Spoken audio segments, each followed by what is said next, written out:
Assalamualaikum warahmatullahi wabarakatuh. Apa kabar sahabat semua? Semoga kita semua selalu sehat, panjang umur, dan dilimpahkan rezeki yang halal serta berkah. Amin ya robbal alamin. Tuan Hamam, atau yang akrab dipanggil Ham, lahir dari keluarga miskin di sudut kota Baghdad. Sejak menikah, ia sudah terbiasa hidup serba kekurangan. Untuk menghidupi keluarganya, Ham bekerja sebagai pengrajin batu alam, khusus membuat lantai rumah. Namun pekerjaannya tak menentu. Dalam sebulan, kadang tak ada satupun pesanan yang datang.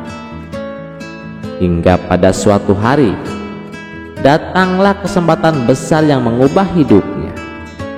Saat itu, Baginda Raja Harun al-Rasyid sedang memperluas komplek istana. Beliau ingin tampilan yang berbeda. Lantai istana dibuat dari batu alam, bukan keramik biasa. Raja pun memerintahkan penasihat istana untuk mencari pengrajin batu terbaik di Baghdad. Tak lama kemudian, Tuan Ham dibawa menghadap. Sesampainya di istana, Hamam panik.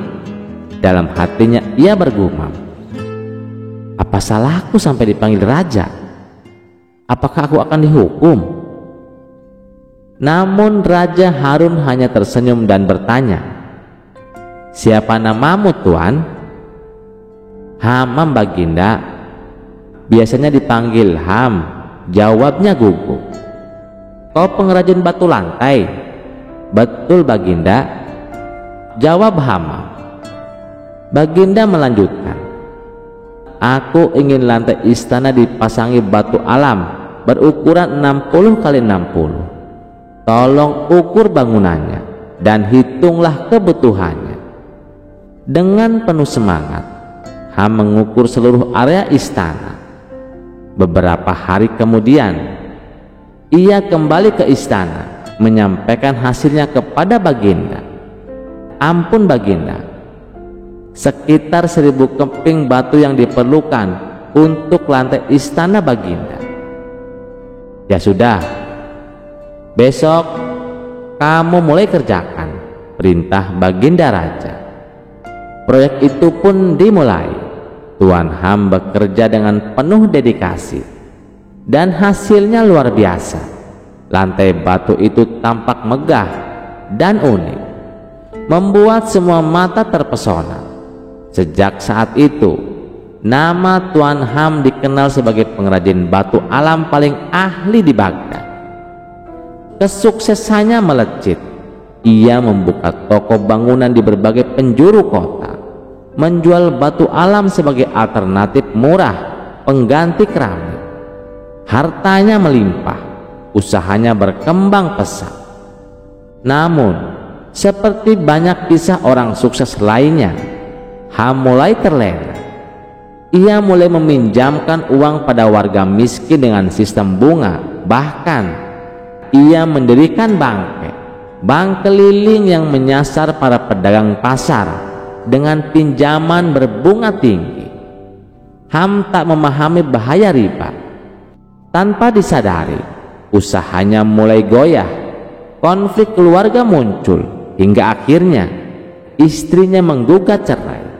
Hidup Hamam yang dulu indah mulai runtuh satu persatu. Suatu sore yang mendung, ketika Hamam duduk sendirian di kios batunya yang sepi, datanglah seorang lelaki tua berjubah putih dengan senyum khas di wajahnya.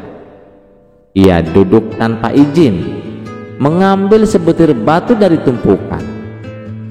Abu Nawas menatap Ham dalam-dalam, lalu berkata dengan suara lembut, Ham, kenapa kau terlihat begitu murung? Ham menarik napas panjang, lalu menunduk. Suaranya lirih, serak ditelan sesat. Tuan Abu, aku bangkrut. Semua yang kumiliki sudah musnah. Toko-tokoku tutup, hartaku habis. Bahkan istriku pun meninggalkanku. Ia terdiam sejenak, lalu menutup wajahnya dengan kedua tangan. Aku sudah salah jalan. Aku buta karena keserakahan. Aku pikir harta akan membahagiakan segalanya. Ucap Ham dengan penuh penyesalan. Isak tangis pun pecah. Tubuh Hamam bergetar, sementara Abu Nawas duduk di sampingnya tanpa berkata apa-apa untuk sesaat. Setelah keheningan yang dalam, Abu Nawas menepuk bahunya pelan. Kau tidak jahat, Ham. Kau hanya lupa arah. Batu yang keras bisa membuat rumah, tapi juga bisa memukul. Uang pun begitu, tergantung niatmu. Allah tidak menilai siapa yang paling kaya, tapi siapa yang paling jujur ketika diuji. Bangkitlah, Ham. Batu hidupmu belum hancur, hanya retak. Dan retak bisa diperbaiki asal kau mau belajar dari pecahannya, ujar Abu Nawas. Ham terdiam, sorot matanya mulai basah.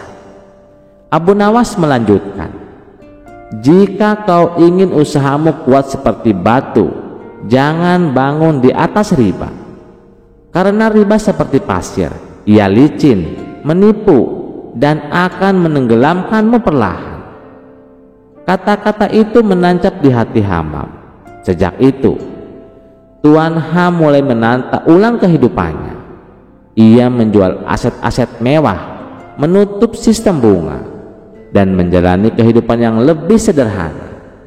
Ia belajar berdagang dengan jujur, tanpa menzalimi. Butuh lebih dari 10 tahun bagi Ham untuk benar-benar bebas dari jeratan riba. Tapi perjuangannya itu membuahkan ketenangan batin yang tak pernah ia rasakan sebelumnya.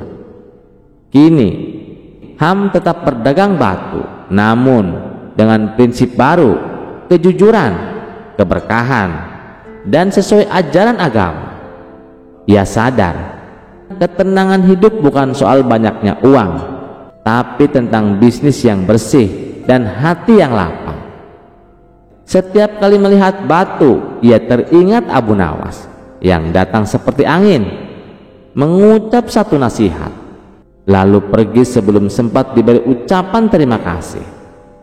Karena batu yang baik, katanya dalam hati, bukan hanya untuk dipijak, tapi juga untuk berdiri tegak dalam hidup yang lurus. Kisah selanjutnya. Di kota Baghdad ada seorang lelaki bernama Syekh Mukhlis. Setiap hari ia mengenakan jubah putih bersih, sorban besar, dan berjalan dengan langkah pelan, seolah-olah seluruh dunia harus memperhatikan kesalehannya. Ia suka berdiri di sudut masjid, mengangkat tangan tinggi-tinggi saat berdoa, dan sering berdehem keras sebelum azan, supaya semua orang tahu dia sedang di masjid. Yang membuat warga risih adalah kebiasaannya menyalahkan orang lain atas dosa-dosa kecil. Pedagang dianggap terlalu duniawi, anak kecil dimarahi karena tertawa keras, bahkan tukang sapu dikritik karena tak membersihkan debu dengan sempurna. Di hadapan orang-orang ia suka berkata, "Aku menjaga lisanku dari kata-kata sia-sia. Aku tidak pernah berbuat dosa karena takut neraka. Aku juga menjaga pandanganku dari maksiat." Orang-orang hanya mengangguk tak enak hati, sampai akhirnya Abu Nawas mendengar kabar tentang sisok suci itu. Suatu hari Abu Nawas bertemu Syekh Mukhlis usai sholat Jumat. Dengan wajah penuh hormat, Abu Nawas berkata, "Wahai Syekh, aku iri pada kesucianmu. Dunia ini terlalu bising, terlalu banyak orang berkata dusta. Hanya orang pilihan seperti engkau yang bisa menjaga lisannya." Syekh Mukhlis tersenyum bangga. "Memang berat menjaga lisan, tapi aku telah berlatih selama bertahun-tahun. Diam dalam zikir dan sunyi adalah cahaya." Abu Nawas lalu berkata pelan, "Kalau begitu, izinkan aku meminta pertolonganmu untuk mengajarkan kami tentang kesunyian. Tapi bukan di masjid. Ajarkan kami langsung di tengah pasar. Bertapalah 3 hari di tengah pasar Baghdad tanpa berkata sepatah kata pun. Dengan begitu, semua orang bisa belajar dari kesunyianmu." Syekh Muklis terkejut. "Di tengah pasar? Terus tanpa bicara?" "Ya, betul," kata Abu Nawas sambil menunduk. "Karena diamu adalah dakwah, bukankah cahaya tak perlu suara?" Syekh Muklis tak tahan godaan pujian itu. Akhirnya ia berkata, "Baik, aku terima tantangan itu. 3 hari di tengah pasar, tanpa satupun kata keluar dari mulutku." Pagi-pagi Syekh Muklis duduk bersila di tengah pasar Baghdad. Ia menutup mata, tangannya di pangkuan, wajah tenang seolah dunia tak menyentuhnya.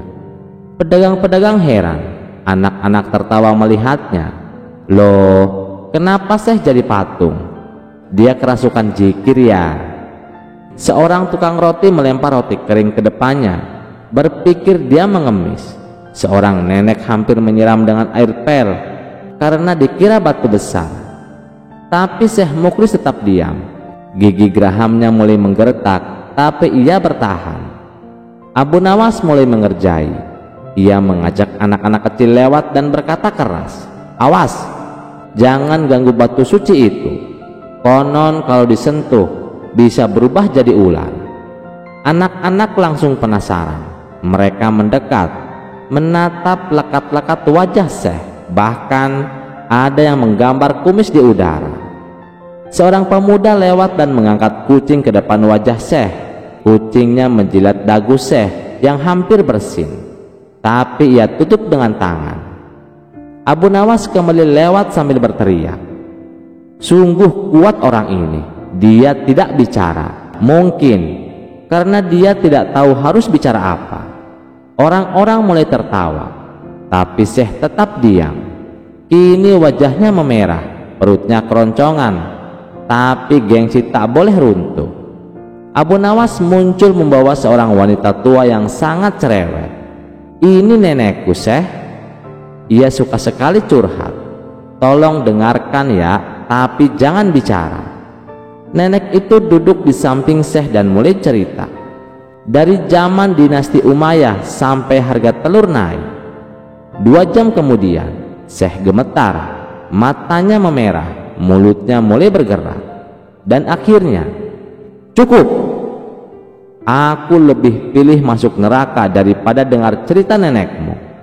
Seluruh pasar hening sejenak, lalu tertawa meledak dari semua penjuru. Abu Nawas memukul dadanya sambil berkata, "Masya Allah, lisan suci itu akhirnya kembali ke dunia fana." Hari itu Syekh Muklis pulang dengan kepala tertunduk. Ia tak lagi berdiri di masjid dengan suara tinggi. Ia mulai menyapa orang dengan lebih rendah hati dan tak lagi mencela tawa anak-anak. Seseorang pernah bertanya kepada Abu Nawas, "Kenapa kau buat saya itu duduk 3 hari di pasar?" Abu Nawas hanya menjawab, "Karena orang yang terlalu sibuk membersihkan dirinya sendiri kadang lupa mencium baunya sendiri." Dan Baghdad pun kembali damai, lebih hangat, lebih ringan, tentu saja lebih banyak tawa. Kisah selanjutnya. Pada suatu sore di Baghdad, Abu Nawas sedang berjalan pulang dari masjid. Di tepi jalan, ia melihat seorang anak laki-laki kecil duduk menunduk. Wajahnya pucat, bajunya compang-camping, tangisnya ditahan meski matanya sembab. Abu Nawas pun mendekat. "Kenapa kau menangis di sini sendirian, nak?" tanyanya lembut. Anak itu menatapnya sedih. "Aku tidak punya siapa-siapa, Tuan. Ayah dan ibuku sudah meninggal. Rumah dan ladang warisan ayahku dirampas orang jahat. Sekarang aku hanya tidur di bawah pohon." Abu Nawas menahan napas. Matanya menatap langit senja yang mulai temaram. "Siapa yang merampas hartamu, nak?" tanyanya pelan namun tajam. "Seorang saudagar kaya di pasar, Tuan. Katanya hutang ayahku padanya belum lunas, padahal ayahku sudah membayar sebelum wafat." Abu Nawas menepuk bahu si anak. "Jangan khawatir, nak. Besok aku akan kembali ke rumahmu." Keesokan harinya, Abu Nawas mendatangi toko saudagar kaya itu. Ia berpakaian sederhana, hanya membawa kantong kecil di tangannya. "Salam sejahtera Tuan Saudagar," sapa Abu Nawas. Saudagar menatapnya malas. "Apa mau pengemis sepertimu di tokoku?" Abu Nawas tersenyum kecil. "Aku hanya mau menukar benda ini Tuan dengan rumah anak yatim yang kau rampas." Saudagar itu tertawa terbahak-bahak. "Menukar rumah dengan kantong kecilmu? Kau gila?" Abu Nawas membuka kantongnya pelan. Di dalamnya ada batu hitam kecil yang mengkilap, memancarkan cahaya saat terkena sinar matahari. "Ini adalah batu penarik harta. Siapapun yang memilikinya, emas dan perak akan datang kepadanya seperti air bah," kata Abu Nawas meyakinkan. Saudagar itu menatap batu itu dengan mata berbinar. "Benarkah? Kalau begitu, tukar dengan rumah anak yatim itu. Bahkan kalau kau mau, ambil juga kebun belakang rumah itu." Abu Nawas tersenyum, lalu menyerahkan batu itu. "Ingat, batu ini hanya akan bekerja jika pemiliknya tidak rakus dan tidak menindas anak yatim." Saudagar itu tertawa meremehkan. Ia langsung mengirim utusan memanggil anak yatim tersebut, menyerahkan surat rumah dan kunci kebun. Anak itu meneteskan air mata haru, menatap Abu Nawas dengan penuh rasa syukur. Malamnya, saudagar kaya itu menunggu emas dan perak datang ke rumahnya. Namun sampai ayam berkokok, tak ada satu keping pun yang muncul. Ia marah besar. Esoknya, ia mencari Abu Nawas ke seluruh Baghdad. Saat bertemu, ia mengamuk. "Batu ini tidak ada gunanya. Kau menipuku, Abu Nawas." Abu Nawas hanya tersenyum tenang. "Aku sudah bilang, batu ini hanya berguna bagi orang yang tidak rakus dan tidak menindas anak yatim. Jadi, sebenarnya batu itu bekerja. Lihatlah, sekarang anak yatim itu kembali punya rumah, dan kau kehilangan keserakahanmu meski hanya sebentar." Saudagar itu terdiam, hatinya tersentak oleh kata-kata Abu Nawas yang menohok. Perlahan, ia menunduk, malu pada dirinya sendiri. Sejak hari itu, anak yatim tersebut tinggal di rumahnya dengan tenang. Sedangkan sang saudagar mulai berubah. Ia belajar berbagi dan tak lagi menindas orang miskin. Dan Abu Nawas pun berjalan pulang dengan hati lapang, sambil berbisik pelan.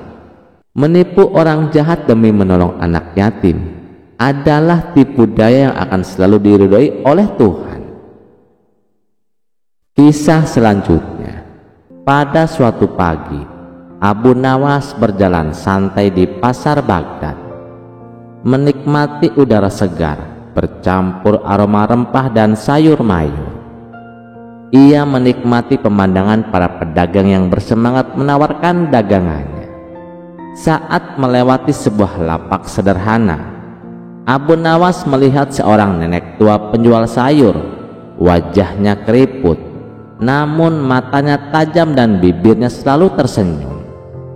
Di hadapannya tertata rapih ikatan bayam, kangkung, dan daun mint segar yang menebarkan aroma wangi. Abu Nawas pun iseng bertanya, "Wahai nenek, mengapa harga sayurmu lebih mahal daripada pedagang lain?" Nenek itu menatap Abu Nawas dengan tenang. "Karena sayurku segar, nak. Aku menanamnya sendiri dengan tangan ini dan aku merawatnya dengan doa." Abu Nawas tertawa kecil, mencoba menggoda sang nenek. "Maksudnya doa, nek? Kalau begitu, apakah sayur ini bisa membuatku kenyang hanya dengan mendoakannya juga?" Orang-orang di sekitar tertawa pelan mendengarkan gurauan Abu Nawas. Namun nenek itu menatap Abu Nawas dalam-dalam dan menjawab dengan suara lembut tapi tajam, "Nak, kalau begitu untuk apa kamu makan roti? Cobalah kenyang hanya dengan membaca doa kenyang. Abu Nawas terdiam, tidak menyangka nenek tua itu menjawab dengan logika yang menohok. Orang-orang di sekitar tertegun lalu tertawa, bukan mengejek, melainkan kagum pada nenek penjual sayur. Namun Abu Nawas belum menyerah. Ia menatap nenek itu sambil berkata, "Tapi Nek, bukankah semua rezeki itu sudah ditentukan Allah? Kalau begitu, aku tidak perlu membeli. Karena jika Allah menakdirkan aku makan sayurmu, maka akan tiba juga di piringku." Nenek itu tersenyum kecil, menatap Abu Nawas dengan sorot mata penuh kasih sayang. "Benar Nak, rezeki sudah ditentukan, tapi Allah juga memerintahkan kita untuk berusaha. Bahkan Nabi Musa pun menyebut rezekinya dengan menggembala domba. Jika kau menunggu sayur ini tiba di piringmu tanpa membeli, mungkin kau akan memakannya saat sudah busuk di tempat sampah." Abu Nawas tertegun. Ia menunduk, mengusap janggutnya pelan dan tertawa. "Wahai Nek, hari ini aku kalah debat denganmu. Aku akan membeli sayurmu bukan karena aku kalah, tapi karena aku belajar satu hal penting." Nenek itu bertanya pelan, "Apa itu Nak?" Abu Nawas menatapnya dengan hormat dan berkata, "Bahwa rezeki itu harus dijemput dengan usaha dan kerendahan hati." Orang-orang di pasar tersenyum, terharu melihat Abu Nawas yang terkenal cerdas itu mengakui kekalahannya dengan lapang dada. Sejak hari itu, Abu Nawas selalu menyempatkan diri membeli sayur pada nenek tua itu setiap kali ia ke pasar, meski hanya sekedar menegur dan mendengarkan nasihat bijaknya. Dan di malam hari, ketika Abu Nawas berdoa di atas sejadahnya, ia teringat kata-kata sang nenek dan berbisik, "Ya Allah, buatlah aku serendah hati nenek penjual sayur itu yang ilmunya sederhana, namun menuntun hati manusia untuk selalu rendah hati." Cerita selanjutnya. Pada suatu hari, raja sedang duduk di singgasananya sambil menatap patung batu besar yang berada di taman istana. Patung itu dibuat menyerupai manusia dengan ukiran wajah yang tampak hidup. Raja memandangnya sambil berpikir. Tiba-tiba ia terpikir sesuatu. "Panggil Abu Nawas ke sini," perintahnya kepada pengawal. Tak lama kemudian Abu Nawas datang dengan wajah tenang. Ia menunduk hormat sambil berkata, "Ada apa gerangan tuanku memanggil hamba?" Raja tersenyum kecil, matanya menatap tajam.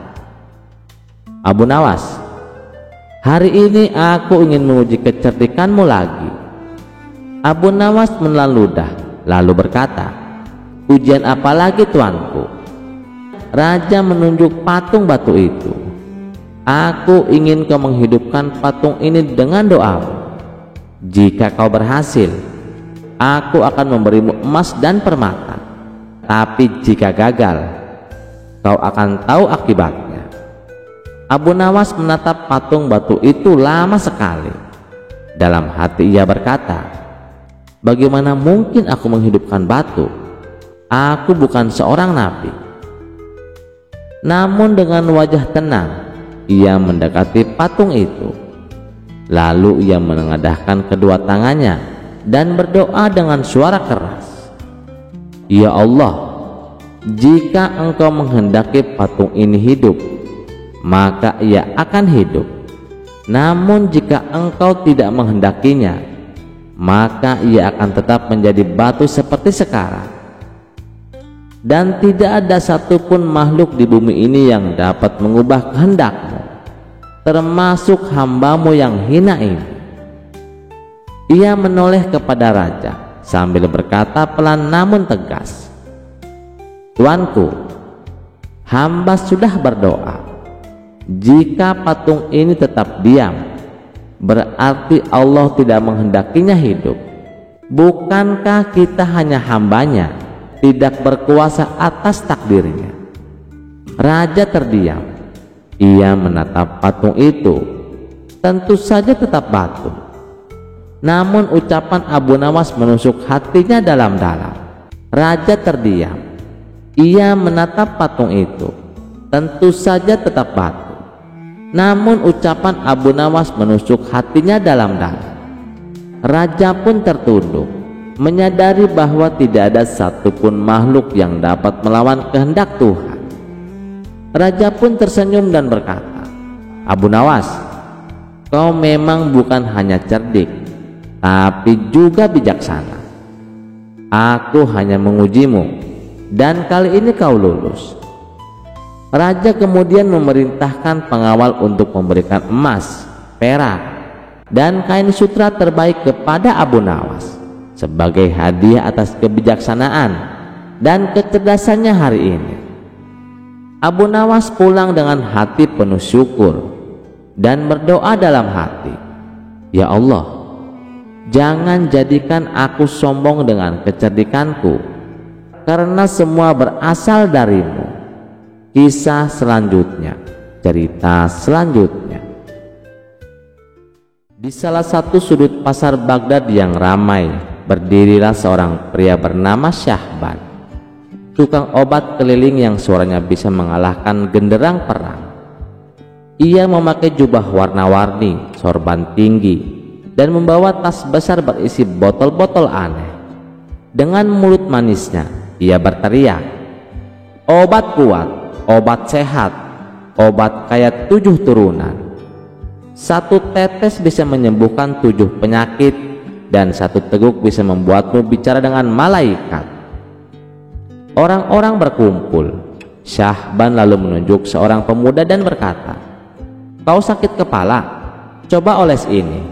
Pemuda itu menuruti, lalu entah kenapa berkata, "Aduh, kok makin pusing ya?" Syahban pun tertawa. Itu tandanya racunnya keluar dulu, baru sehatnya masuk. Semua yang mendengarnya bingung, tapi karena mulutnya terlalu cepat dan penjelasannya terlalu meyakinkan, orang-orang mulai membeli juga. Sampai suatu hari, Abu Nawas melewati kerumunan itu. Abu Nawas berhenti dan mengamati. Ia melihat seorang ibu membeli obat penambah doa khusyuk, seorang pedagang membeli minyak licin rezeki, dan seorang bapak tua membeli air pembersih doa masa lalu. Abu Nawas mengerutkan dahi. Ia mendekat dan berkata dengan sopan, "Wahai penjual obat yang mulia, adakah obat agar tidak mudah tertipu?" Syahban menjawab cepat, "Ada. Campuran daun bijak dari negeri jauh, dicampur air zam-zam dan madu langit." "Wah," kata Abu Nawas tersenyum, "kalau begitu, aku ingin membelinya. Tapi hanya jika kau mau minum obatmu di hadapan kami semua." Orang-orang langsung bersorak, "Ya betul, suruh dia minum sendiri. Kalau aman, pasti berani." Syahban mulai gelisah, tapi egonya terlalu besar untuk mundur. Ia tertawa keras dan berkata, "Baik, aku akan minum ramuan paling sakti ini, obat kecerdasan 7 langit." Ia membuka 1 botol kecil berwarna hijau kebiruan. Cairannya mengeluarkan bau seperti kaki unta. Tapi Syahban meneguknya karena gengsinya harus dijaga. Semua hening. 10 detik, 20 detik, dan tiba-tiba, panas kepalaku, telingaku gatal sekali, lidahku kenapa bergetar seperti ini? Kenapa rasa ini seperti digigit kalajengking? Ia pun meraih kendi air, tapi justru mengguyur dagunya. Ia menjambak sorbannya sendiri sambil teriak, "Aku bohong. Obat itu cuma air parit dicampur lada dan sirih basi. Tulisannya aku ambil dari kitab lama yang aku tidak pahami. Aku cuma belajar dari pamflet di belakang warung." Orang-orang ternganga, anak-anak tertawa. Seorang kakek memukul tongkatnya ke tanah. "Nah, kena juga kau, dukun bohongan. Abu Nawas hanya duduk di pinggir sambil mengunyah kurma. Tenang, tenang semuanya. Setelah 3 jam teriak, tubuh Syahban lemas. Ia meringkuk di bawah meja jualannya sendiri. Rakyat Baghdad mulai sadar bahwa mereka tertipu oleh ucapan manis dan jargon aneh. Sejak hari itu, tak ada lagi yang membeli obat-obatan aneh yang menjanjikan surga instan dan kesaktian tanpa logika. Abu Nawas berkata sambil tersenyum, obat terbaik adalah akal sehat. Tapi sayangnya, banyak orang lebih suka tertipu oleh botol yang bersinar daripada berpikir dengan tenang. Dan seperti biasa, Abu Nawas pun berlalu sambil bersenandung kecil. Keesokan harinya, Syahban tak lagi menjual obat. Ia malah membuka warung air putih dan roti. Di atas warungnya ada tulisan, di sini hanya dijual yang benar-benar bisa ditelan. Dan Baghdad pun kembali tenang, walau sesekali tetap terdengar suara tawa, mengingat hari saat tukang obat teriak 3 jam karena air parit terasa lada. Kisah selanjutnya. Pada suatu siang yang terik di kota Baghdad, pasar tengah ramai-ramainya. Pedagang berteriak, unta menguak, dan orang-orang berlalu lalang seperti air bah. Di tengah keramaian itu muncullah Abu Nawas.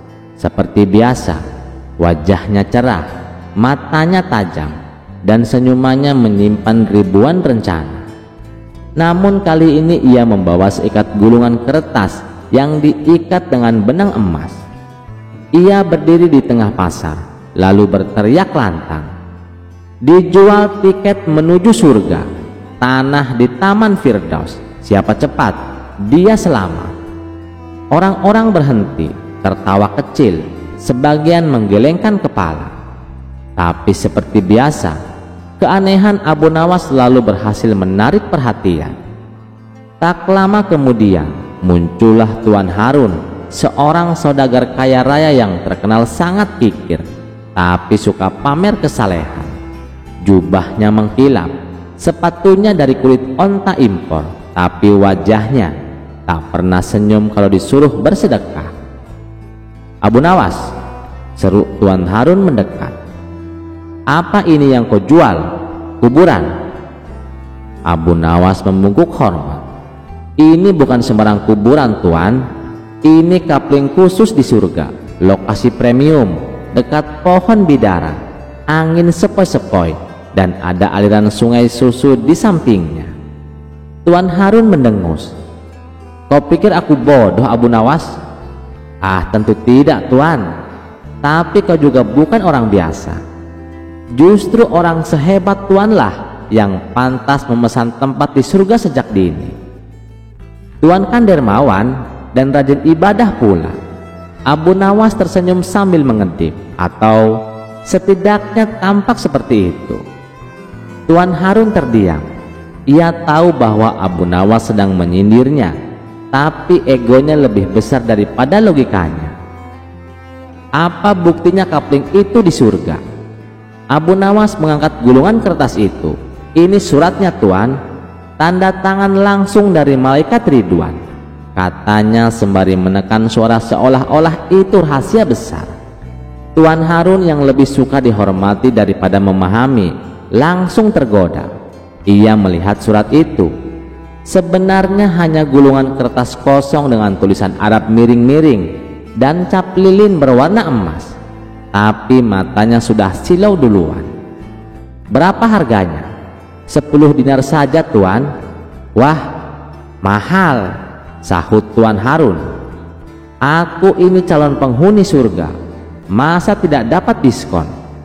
Abu Nawas menatapnya lama. Tuan benar, surga memang tidak bisa dibeli. Tapi kalau diskon, itu artinya Tuan tidak sepenuhnya yakin akan masuk surga, bukan? Tuan Harun tersentak. Ia tidak ingin terlihat pelit di depan banyak orang, apalagi sudah mulai menarik perhatian. Baiklah, ini 10 dinar. Berikan suratnya, katanya sambil menyodorkan koin emas. Abu Nawas dengan tenang menyerahkan gulungan surat kapling surga itu, lengkap dengan senyuman puas. Keesokan harinya, Tuan Harun membawa surat itu ke masjid, lalu berdiri di depan jamaah dengan penuh bangga. "Saudara-saudara, saya telah membeli tanah di surga. Ini buktinya," teriaknya sambil mengangkat gulungan itu. Para jamaah mendekat, penasaran. Lalu gulungan pun dibuka, tapi isinya hanya sebuah tulisan yang bunyinya, "Ini adalah bukti bahwa engkau cukup bodoh untuk percaya bahwa surga bisa dibeli." Tertanda Abu Nawas. Tuan Harun gemetar. "Ini penghinaan. Aku akan lapor ke Baginda Raja." Di istana, Tuan Harun mengadu ke Baginda Raja. "Ampun Baginda, Abu Nawas telah menipuku. Ia menjual kuburan di surga, lalu menghina aku dengan surat kosong ini." Raja pun memanggil Abu Nawas. Tak lama kemudian, Abu Nawas pun datang dengan tenang sambil membawa 2 buah batu nisan kayu. "Abu Nawas," tanya raja, "apa benar kau menjual kuburan kepada saudagar ini?" "Benar Baginda," jawab Abu Nawas. "Tapi kuburan itu kosong, tak ada jenazahnya, tak ada doanya, dan tak ada amalannya." Semua yang hadir tercengang. Baginda Raja pun tertawa terbahak-bahak. "Wahai Harun saudagar kaya, bagaimana bisa kau tertipu?" Tuan Harun terdiam, mukanya merah padam, tapi tak bisa berkata apa-apa. Seluruh istana tertawa, dan Abu Nawas pun diberi hadiah oleh sang raja karena telah menjual pelajaran mahal dengan harga 10 dinar. Sejak saat itu Tuan Harun jadi lebih rajin bersedekah dan tak pernah lagi memamerkan kesalehan palsu. Dan Abu Nawas, ia kembali ke pasar Baghdad. Kali ini ia menjual timbangan amal bekas, dan anehnya tetap saja ada yang mau membeli. Kisah selanjutnya, karena dianggap hampir membunuh Baginda, maka Abu Nawas mendapat celaka. Dengan kekuasaan yang absolut, Baginda memerintahkan prajurit-prajuritnya langsung menangkap dan menyeret Abu Nawas untuk dijebloskan ke penjara. Waktu itu Abu Nawas sedang bekerja di ladang karena musim tanaman kentang akan tiba. Ketika para prajurit kerajaan tiba, ia sedang mencangkul, dan tanpa alasan yang jelas mereka langsung menyeret Abu Nawas sesuai dengan titah Baginda. Abu Nawas tidak berkutik. Kini ia mendekam di dalam penjara. Beberapa hari lagi kentang-kentang itu harus ditanam, sedangkan istrinya tidak cukup kuat untuk melakukan pencangkulan. Abu Nawas tahu bahwa tetangga-tetangganya tidak akan bersedia membantu istrinya, sebab mereka juga sibuk dengan pekerjaan mereka masing-masing. Tidak ada yang bisa dilakukan di dalam penjara kecuali mencari jalan keluar. Seperti biasa, Abu Nawas tidak bisa tidur dan tidak enak makan. Ia hanya makan sedikit. Sudah 2 hari ia meringkuk di dalam penjara, wajahnya murung.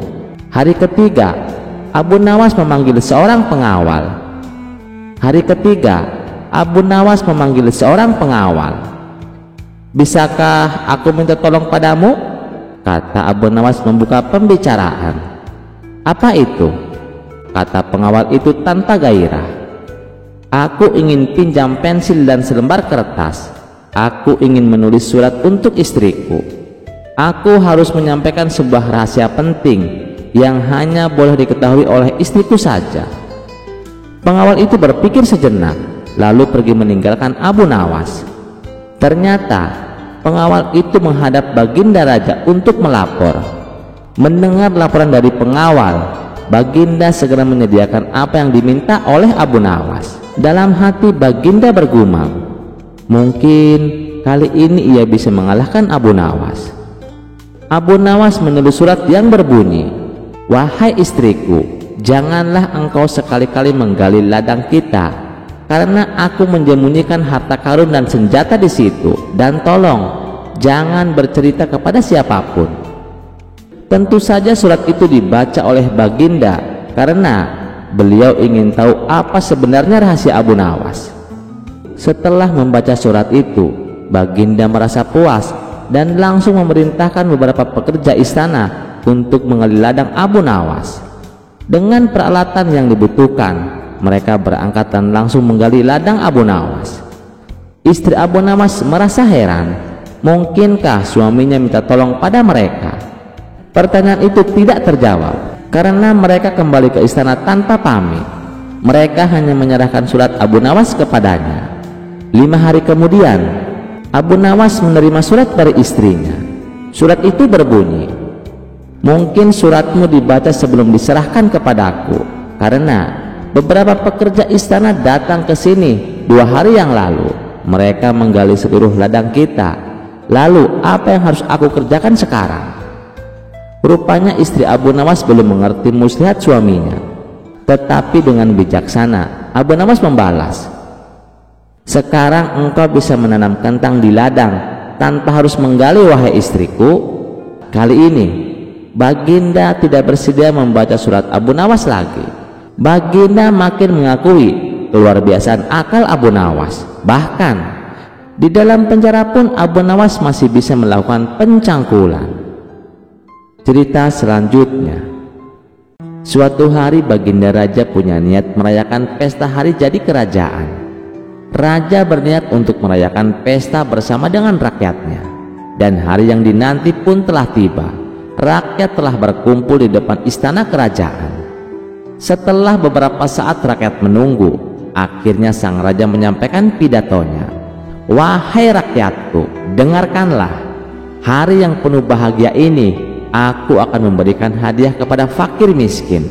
Bukan hanya itu saja, aku juga akan memberikan pengampunan bagi para tahanan, yaitu berupa keringanan hukuman. Bagi mereka yang telah menjalani hukuman penjara, akan mendapatkan potongan masa tahanan setengah dari sisa hukuman yang akan dijalani." Mendengar itu, rakyat sangat gembira dan bersuka cita, diiringi riuhnya tepuk tangan. Terlihat jelas gelak tawa dan wajah ceria rakyatnya saat mereka menyantap makanan dan minuman yang telah disiapkan untuk acara pesta tersebut. Beberapa saat kemudian, acara dilanjutkan dengan pemberian hadiah yang dilaksanakan oleh para pegawai kerajaan. Hadiah bingkisan sembakau diberikan kepada fakir miskin. Setelah semua fakir miskin mendapatkan bagiannya, kemudian Baginda Raja memanggil para tahanan satu persatu. Giliran pertama jatuh kepada seorang tahanan yang bernama Sofyan. Maka raja mengajukan pertanyaan, "Siapa namamu?" tanya sang raja. "Nama hamba Sofyan Paduka yang mulia," jawab tahanan tersebut. "Sofyan, berapa lama hukuman yang telah divonis untukmu?" tanya Baginda Raja. "Hamba divonis selama 2 tahun penjara, Paduka yang mulia," jawab Sofyan. "Berapa lama kamu sudah melewati hukuman itu?" tanya raja kembali. "Hari ini terhitung 1 tahun, Baginda yang mulia," jawab Sofyan. "Wahai Sofyan, ketahuilah, karena hari ini adalah hari bahagia untuk semua rakyat Baghdad, maka sisa hukumanmu yang tinggal 1 tahun aku potong setengahnya. Jadi kamu hanya akan menjalani 6 bulan penjara," ujar Baginda Raja. "Terima kasih Paduka yang mulia," jawab Sofyan dengan penuh gembira. Selanjutnya tahanan kedua dipanggil menghadap Baginda Raja. "Siapa namamu?" tanya Baginda Raja. "Nama saya Ali, Paduka yang mulia." "Wahai Ali, berapa tahun hukuman yang telah dijatuhkan kepadamu?" Dengan wajah sedih Ali pun menjawab, "Hamba divonis hukuman seumur hidup hamba, Paduka yang mulia." Jawaban Ali membuat Baginda Raja bingung. Bagaimana cara memutuskannya, sedangkan ia sudah berjanji akan mengurangi setengah dari sisa hukuman yang akan dijalani. Akan tetapi Baginda Raja tidak tahu kapan Ali akan meninggal. Dalam kebingungan itu, tiba-tiba Baginda Raja teringat si cerdik Abu Nawas. Ia pasti bisa menyelesaikan masalah yang rumit ini. "Prajurit, panggil Abu Nawas ke istana secepatnya, perintah Baginda Raja. Tidak berapa lama, Abu Nawas yang juga ikut hadir di acara itu segera maju ke depan untuk menghadap Baginda Raja. Wahai Abu Nawas, aku sebagai raja kalian harus bertindak adil terhadap keputusanku.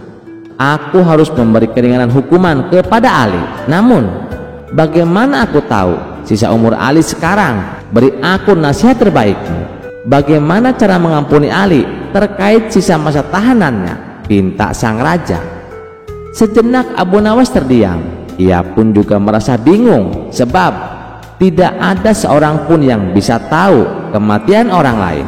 Jangankan kematian orang lain, kematiannya sendiri pun tidak akan bisa tahu, karena itu sudah menjadi rahasia Allah.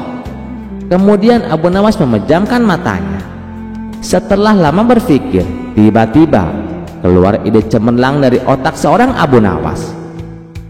Saya tahu caranya Baginda yang mulia, itu mudah saja. Seketika Baginda Raja langsung kegirangan. Apa itu caranya? Cepat katakan, desak Baginda Raja. Paduka tahu kan cara berpuasa Nabi Daud? Tanya Abu Nawas.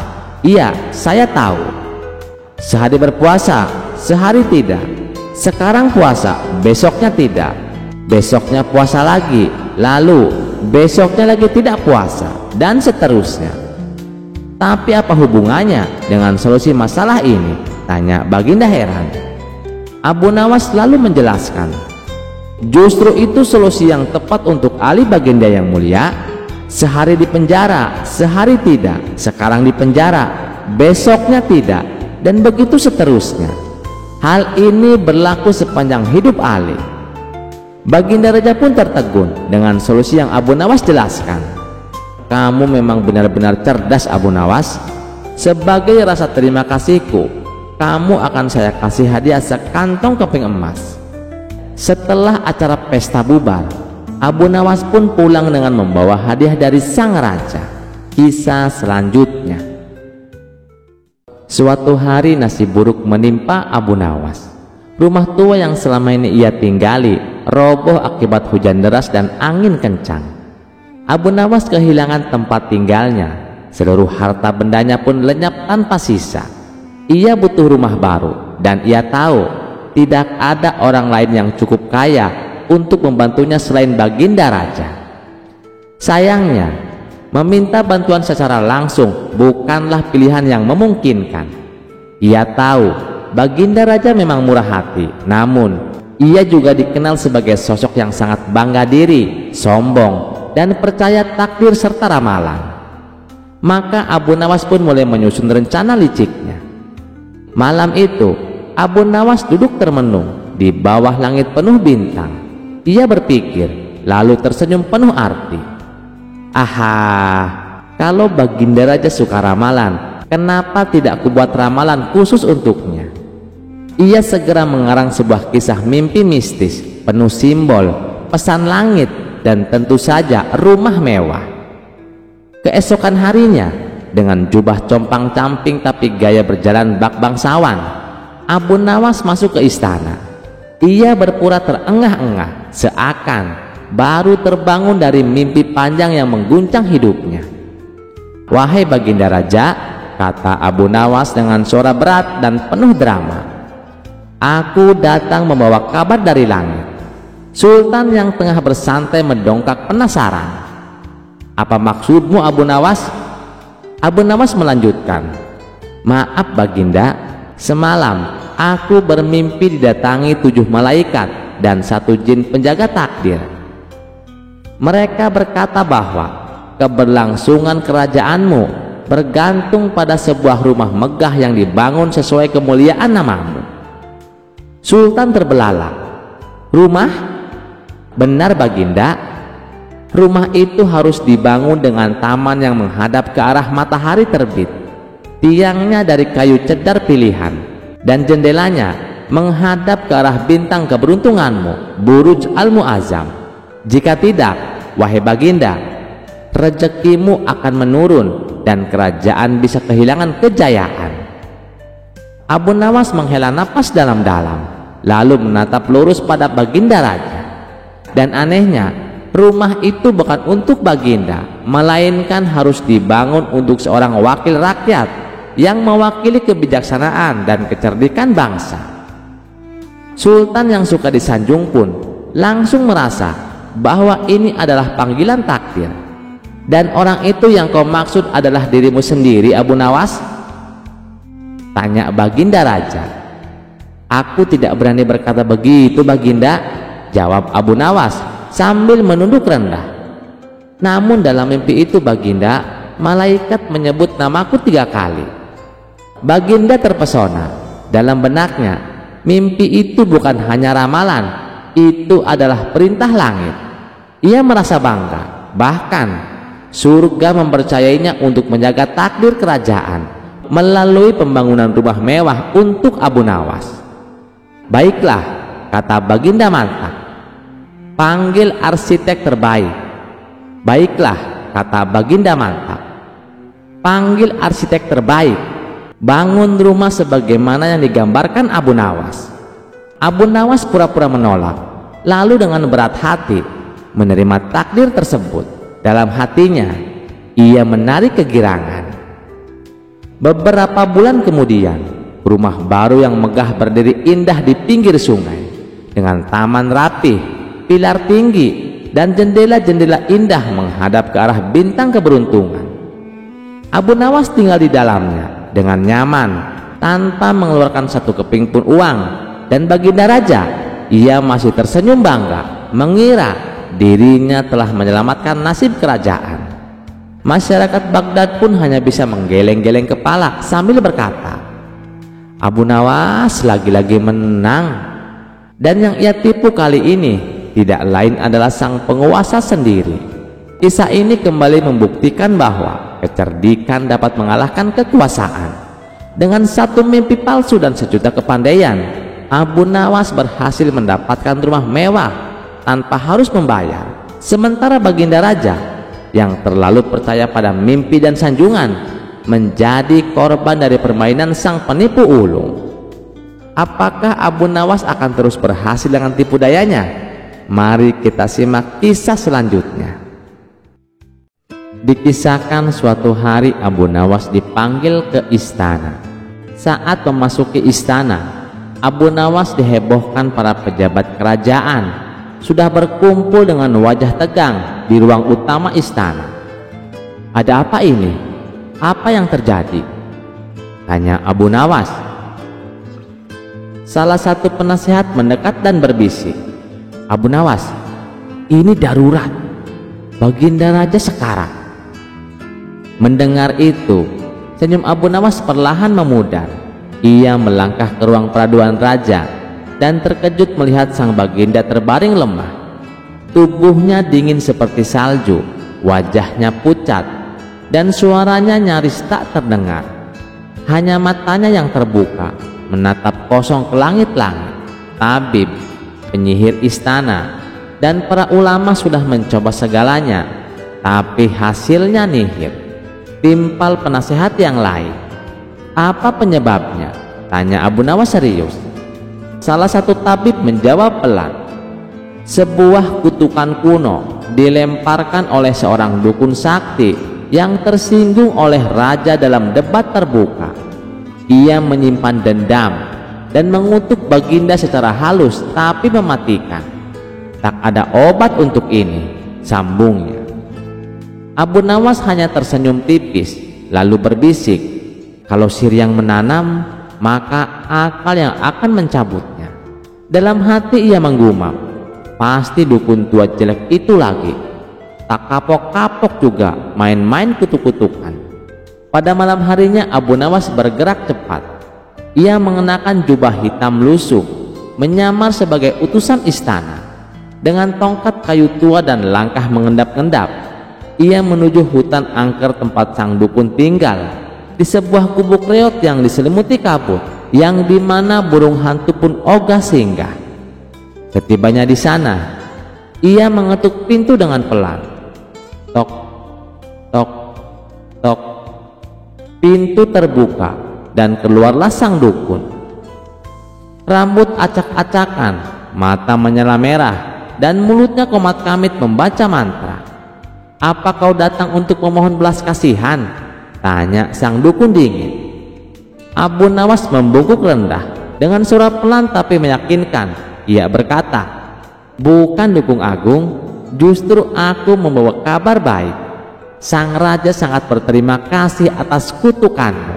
Semenjak itu, beliau menjadi lebih tenang, bijak, bahkan katanya tidur lebih nyenyak dari sebelumnya." Sang dukun memicingkan mata. "Apa maksudmu?" "Beliau malah ingin memberikan hadiah emas dan jabatan penasihat kerajaan kepadamu, karena katanya kutukanmu membawa perubahan besar dalam dirinya." Sang dukun terdiam beberapa saat, lalu tertawa terbahak-bahak. "Apa? Jadi kutukanku malah membuatnya bahagia?"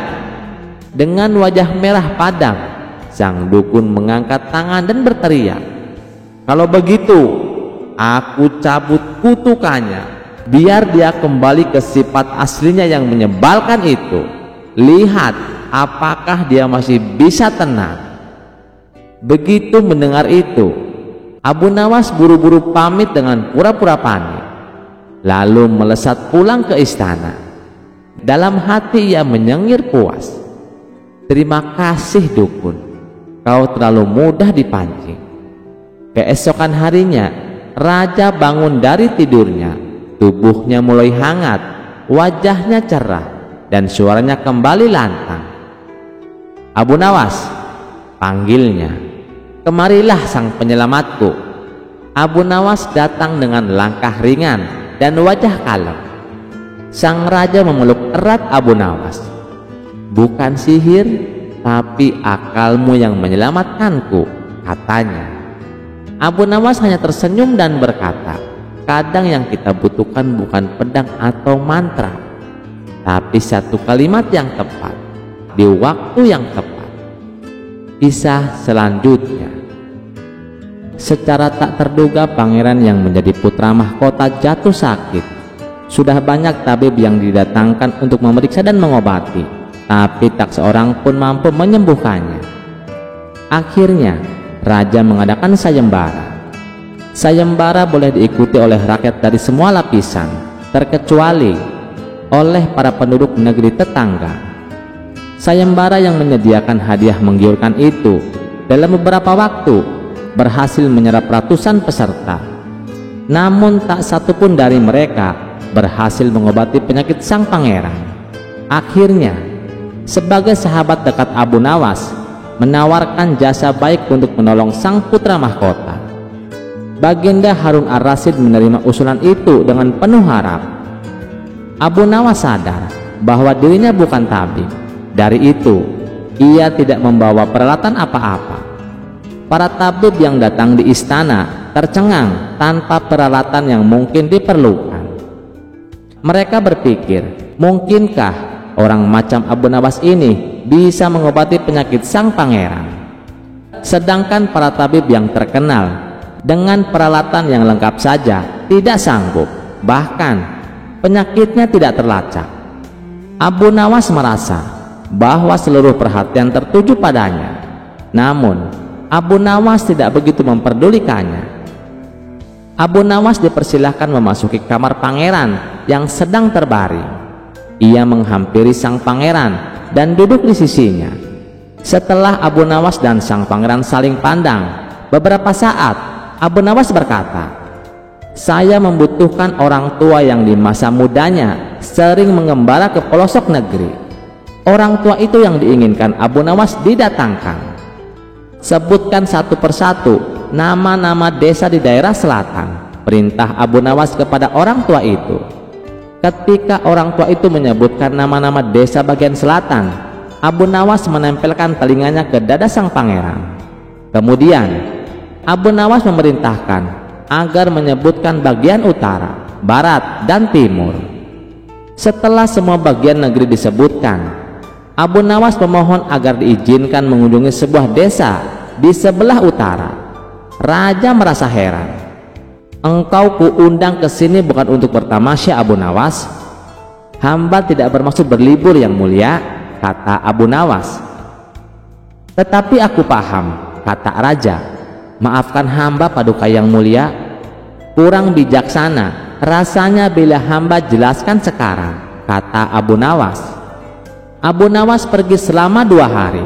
Sekembali dari desa itu, Abu Nawas menemui sang pangeran dan membisikkan sesuatu, kemudian menempelkan telinganya ke dada sang pangeran. Lalu Abu Nawas menghadap raja. "Apakah yang mulia masih menginginkan sang pangeran tetap hidup?" tanya Abu Nawas. "Apa maksudmu?" Raja balas bertanya. "Sang pangeran sedang jatuh cinta pada seorang gadis desa di sebelah utara negeri ini," kata Abu Nawas menjelaskan. "Bagaimana kau tahu?" "Ketika nama-nama desa di seluruh negeri disebutkan, tiba-tiba detak jantungnya bertambah keras ketika mendengar nama sebuah desa di bagian utara negeri ini. Dan sang pangeran tidak berani mengutarakannya kepada baginda." "Lalu apa yang harus aku lakukan?" tanya raja. "Mengawinkan pangeran dengan gadis desa itu. Kalau tidak, tawar raja ragu-ragu. Cinta itu buta baginda. Bila kita tidak berusaha mengobati kebutaannya, maka ia akan mati." Rupanya saran Abu Nawas tidak bisa ditolak. Sang pangeran adalah putra satu-satunya yang merupakan pewaris tunggal kerajaan. Abu Nawas benar. Begitu mendengar persetujuan sang raja, sang pangeran berangsur-angsur pulih. Sebagai tanda terima kasih, raja memberikan Abu Nawas sebuah cincin permata yang amat indah. Terima kasih sudah mendengarkan cerita ini. Sampai jumpa di cerita selanjutnya. Jangan lupa like, share, dan subscribe channel Teman Mimpi. Wassalamualaikum warahmatullahi wabarakatuh.